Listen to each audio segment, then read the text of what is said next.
Kag sa numero 1 sa mga balita subong nga adlaw, isa ka barangay health aid kag 11 ka iban ukon isa ka barangay health aid ang patay kag 11 ka iban pa ang pilason matapos magbungguanay ang duha ka mga truck sa San Carlos City.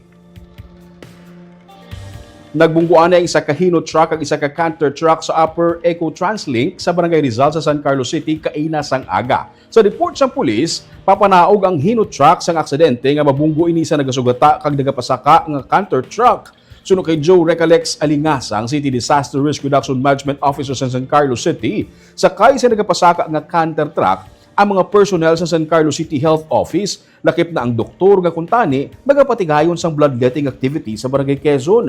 Suno kay Alingasa, isa ka job order worker ang napatay. Siya ang nag-agom sang pila sa ulo. Duha naman ang seryoso nga nasamaran nga nagalakip sang isa ka doktor. Ang siyam ka iban pa nag-agom sa mga minor injuries. Sa report sang PNP, nalakip sa mga nasamaran ang driver kag helper sang Hino nga truck. Suno kay Alingasa, ginapasiguro nga gilayon mahatagan sang bulig kag marespondihan ang mga apektado.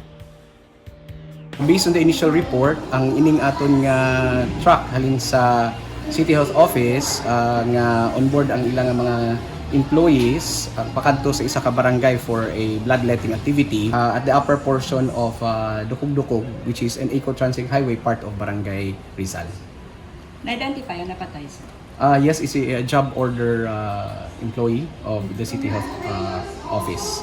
Ang male na siya, male adult. Ang accordingly nga no signs of life.